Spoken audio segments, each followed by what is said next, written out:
My word, the power of this adventure bike. It blows your socks off. And your underkicks too.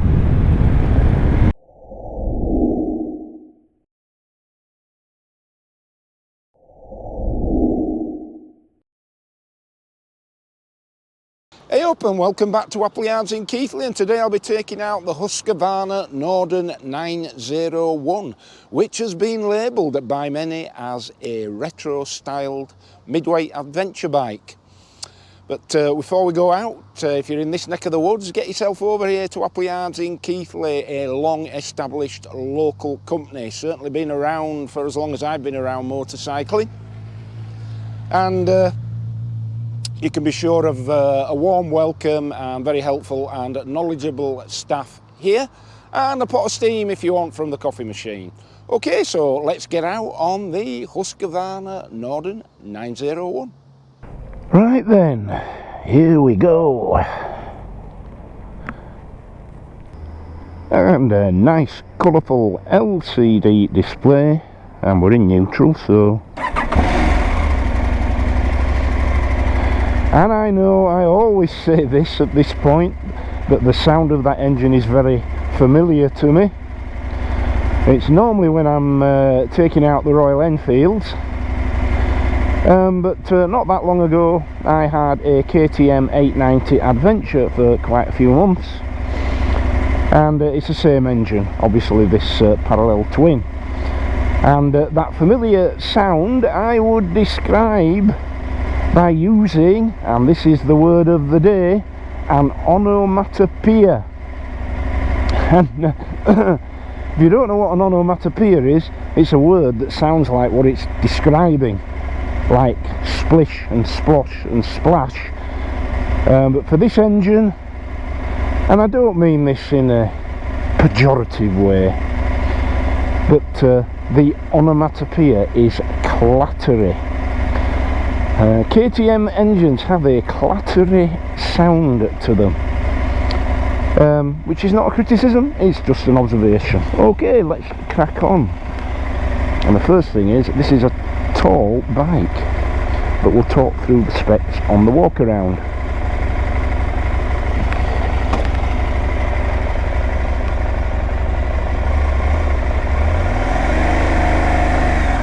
And the biting point is right up at the top of the clutch travel. First observation. I'll just gingerly negotiate my way around this loose gravel and adverse camber. And yeah, I'm on the balls of my feet. I'm 6'1", so she's a tall bike. If memory serves, there is, I believe, let me have a think, I think there's something like 20mm of adjustment, or maybe even more on the seat height, that we'll see.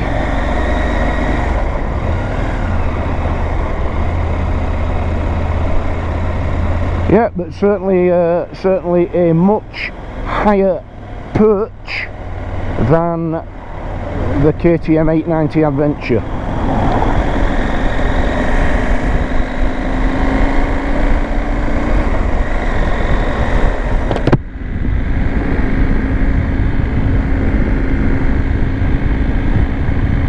And no shortage of power whatsoever from this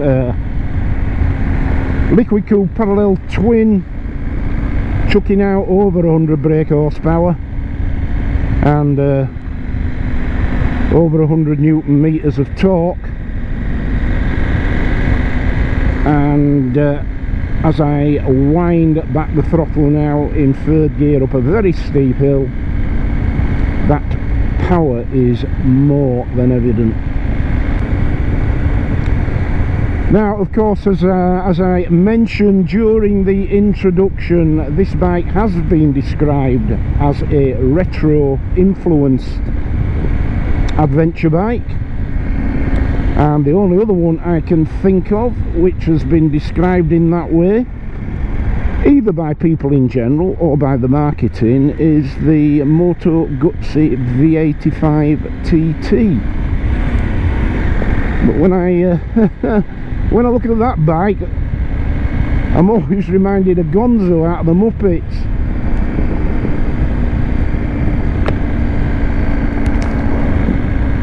Alright, so yeah, packed with electronics, this multi-access IMU,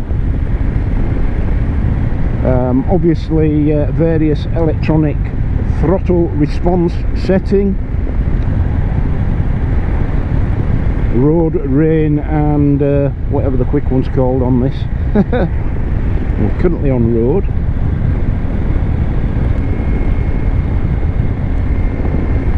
And but the first most obvious thing to me about this bike is its very elevated riding position, which is great. And it doesn't feel, for all that, it doesn't feel top heavy, and I suspect the reason for that is the low down fuel tanks either side at the bottom there, which is something that KTM introduced just a few years back on the KTM 790 Adventure that later became the 890 Adventure, and also the new 1290 Super Adventure. And having those fuel tanks down low with all the weight associated with 19-20 litres of fuel certainly assists in a more handling friendly overall distribution of the weight of the bike.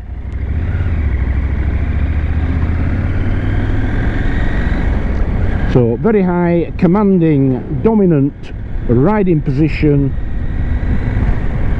but a very low centre of gravity. Great combination. The seat is very firm indeed, and I seem to recall it was on my 890 Adventure as well, but as I've said many times before, a firm seat does not necessarily mean an uncomfortable seat. On the contrary, firm seat over longer distances in the saddle tends to be a little bit kinder on the old gluteus maximi. Probably something to do with the support and all of that.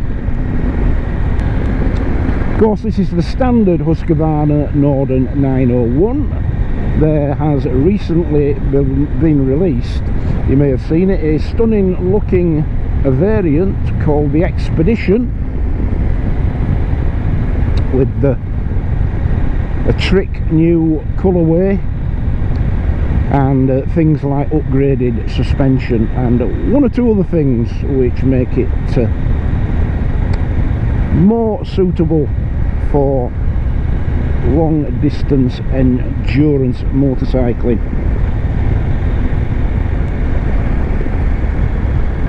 But certainly my initial impressions of this bike, I've had it probably go anywhere with the minimum of effort. And the handling feels absolutely planted. I'm just taking this tight bend and yeah, it's like she's on rails. Yeah, quite impressed with that TFT layout. It's certainly different to the KTM layout, although I'm sure it's the same hardware. So we can see that the traction control's on, that the ABS setting is for road, I assume, and that the street setting is the throttle setting.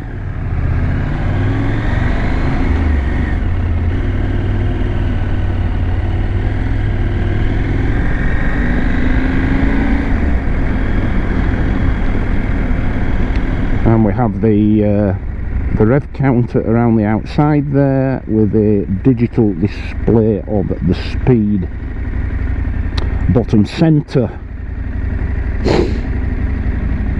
and the gear position indicator right at the 12 o'clock position there. And the gearbox itself feels nice, slick and positive.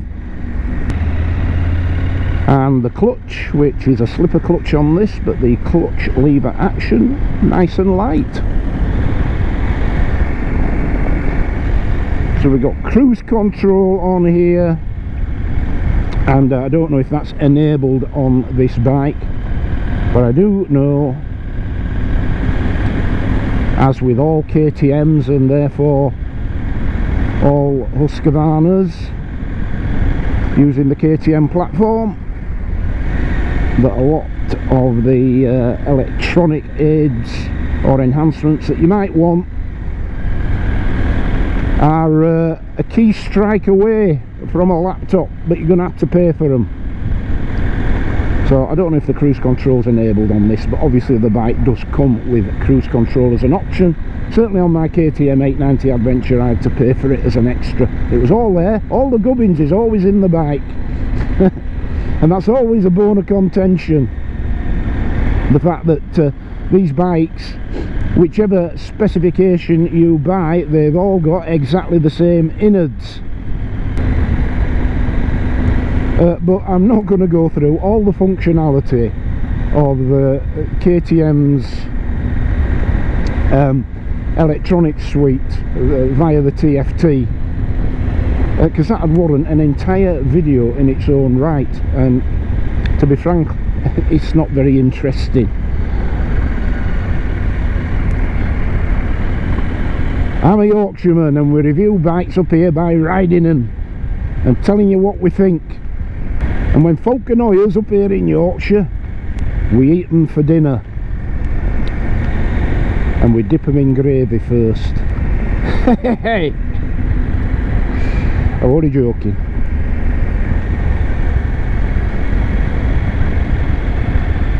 So I've got my KTM textiles on today instead of my usual retro Merlin wax cotton gear. Just seemed appropriate on this here bike. Yeah, this engine feels so strong. It really does. It absolutely belies the fact that it's a parallel twin. It feels more like a V-twin to be honest with you, but it absolutely packs a punch. Really, really tractable. Whoa! Hey, hey, hey! For the activation. I'm loving this already.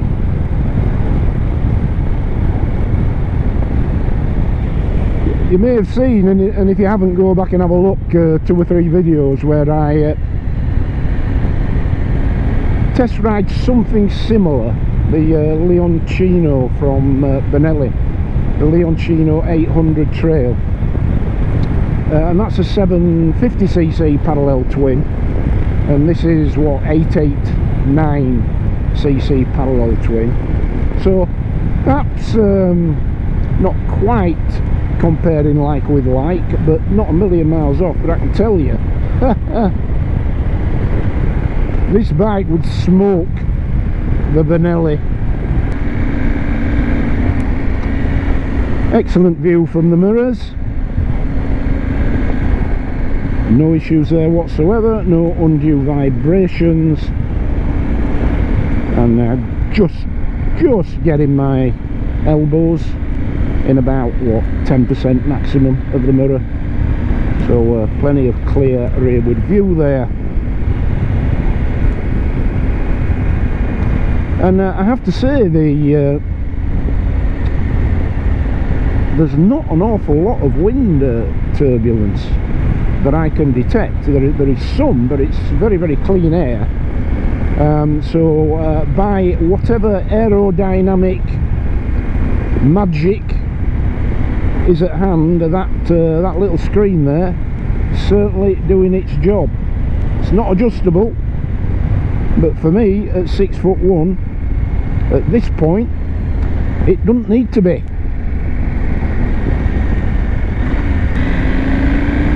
Let's give it a blast here. Oh, you could wheelie in a breath on this. Gee. Lord of mercy.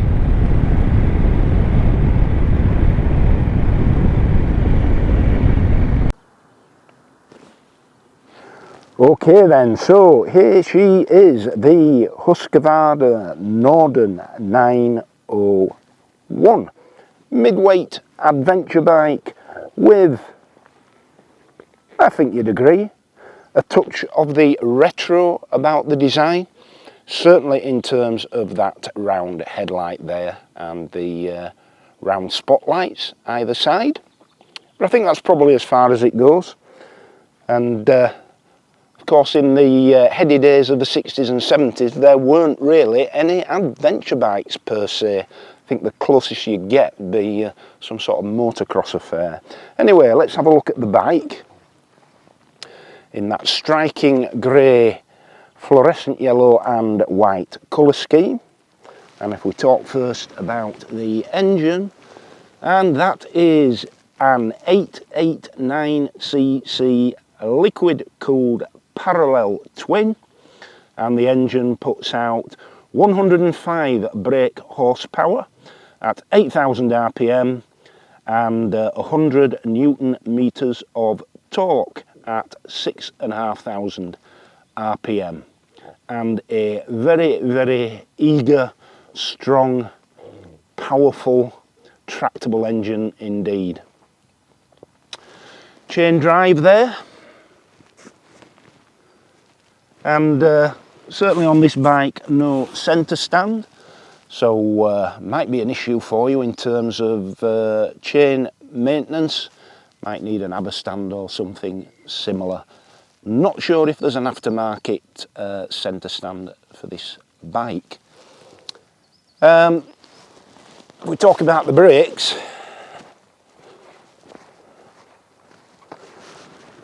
At the front we have two 320mm discs and radially mounted calipers there, Husqvarna branded, 4-piston radial mounted brake calipers on each of those discs. And at the back we have a double-sided swing arm, and the rear brake is again a Husqvarna branded 2-piston caliper operating on a 260mm disc. The rear wheel there is 18 inches, spoked, tubeless, and running there on Pirelli Rally STR tyres, which hold the road very well indeed, and are very smooth for slightly knobbly tyres, it has to be said. And on the front there, a 21-inch spoked tubeless rim, and again there with the Pirelli Rally STR tyres. Nice beefy sump guard stroke bash plate there, either side of which you can see there the bladder style fuel tanks either side of the frame.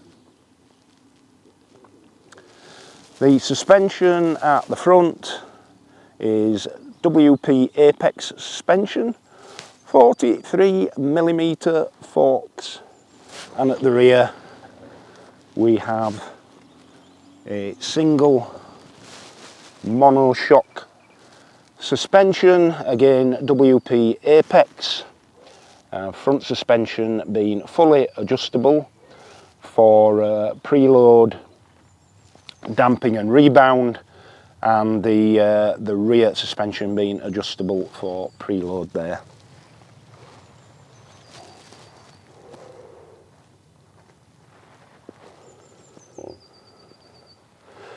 The seat height on this bike is adjustable from 854mm to 874mm, so pretty high. and as you saw on the ride up here, a multi-functional, very informative, the TFT dash, and just about every aspect of functionality you can think of on there. Handguards come as standard, and the brakes and clutch lever are adjustable for span. And the clutch there is a cable operated clutch, and it's a slipper clutch. Not a great deal else to talk about really, other than what do you reckon to the style. Okay, let's have a look at what I look like sat upon the bike. Right, okay then, so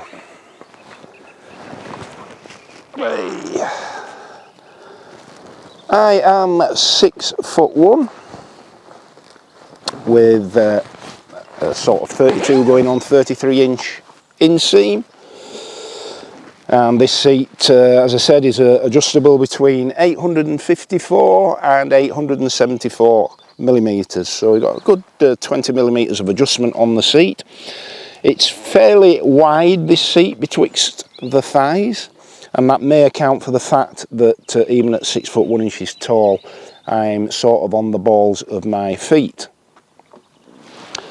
The riding position is very, very upright, very comfortable, not overstretched. Commanding position of everything in front of and around you.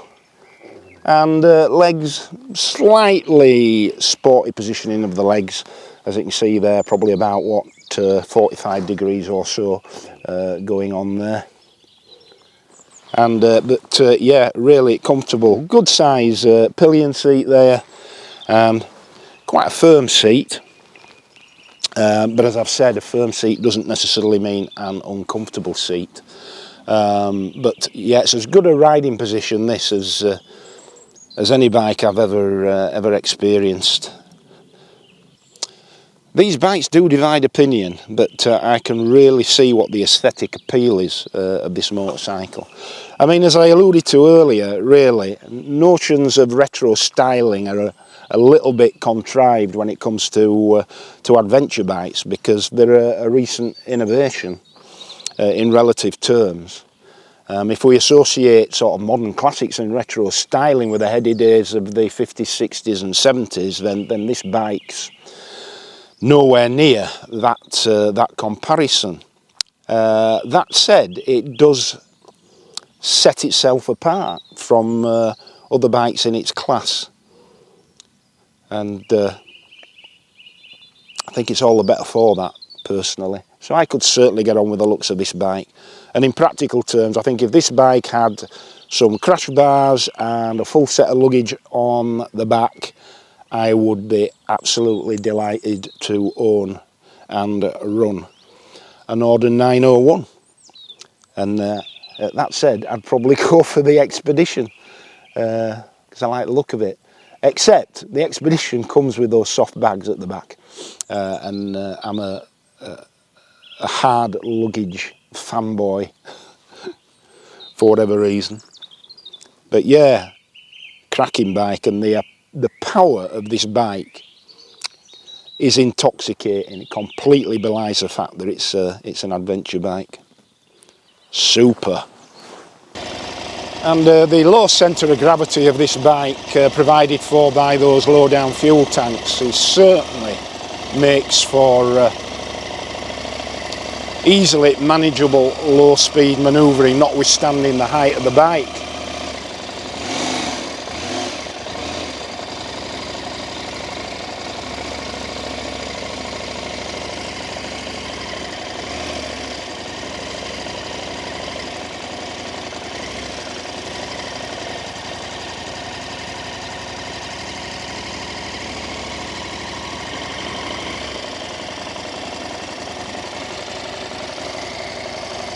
See how we get on up here, eh? You see what I mean? You wouldn't really want to bring a big touring bike up here, would you?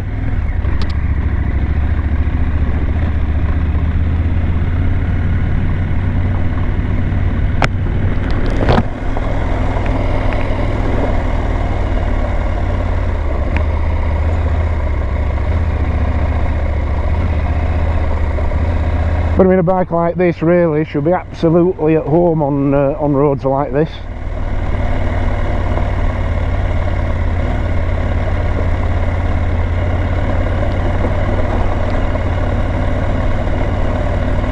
And I'm sure I haven't optimised the electronics for this sort of riding, but let's see how she does out of the box.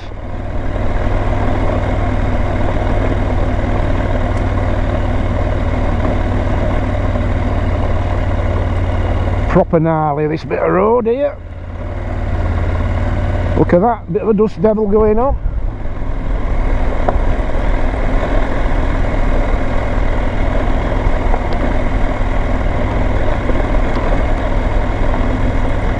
Right, it's important, very important, not to try anything too ambitious, of course, for two reasons.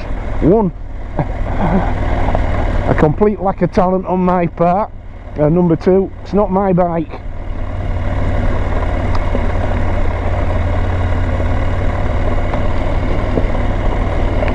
Look at that for a view. You can see my house from here.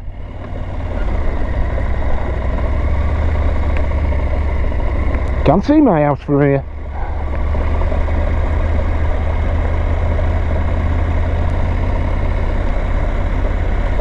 It's over there.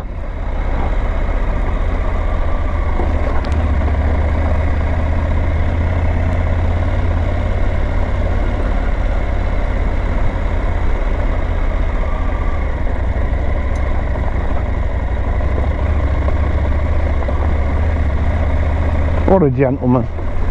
This is proper rough stuff, but this WP Apex suspension is lapping it up. Thank you.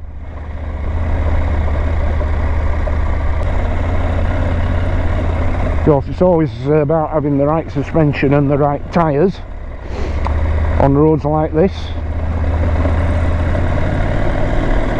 And these Pirelli Rally STRs, which I think are what you would regard as dual purpose tyres, are eating this road surface up without any problems whatsoever.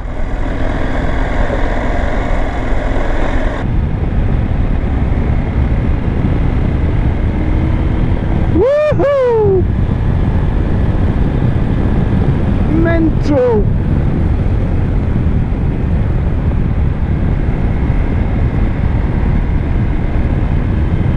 Oh my word, the power of this adventure bike.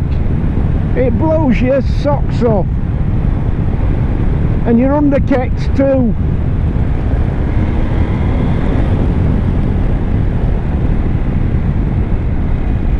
It's insane.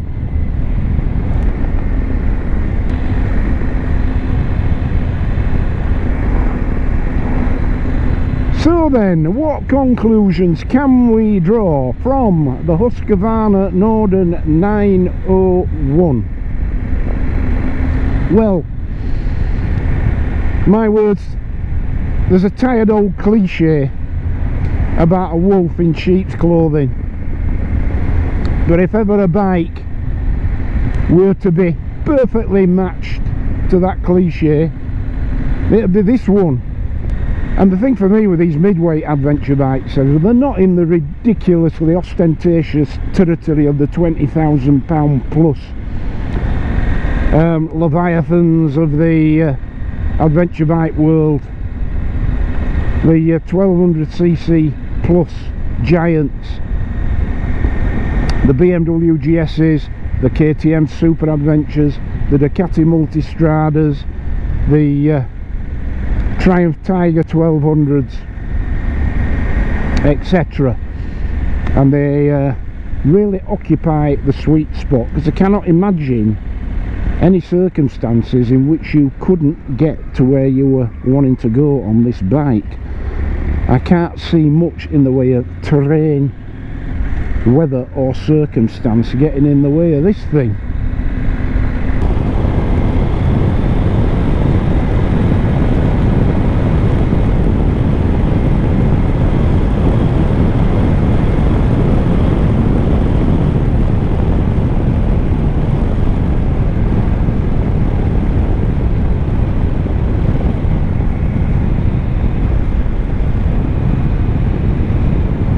then, well, hope that was of some interest to you. If it was, please click a like, please click a subscribe, and thanks for coming along for the ride. And until the next time then, keep it shiny side up, be kind to one another, and I'll catch you on the next one. Toodle pip.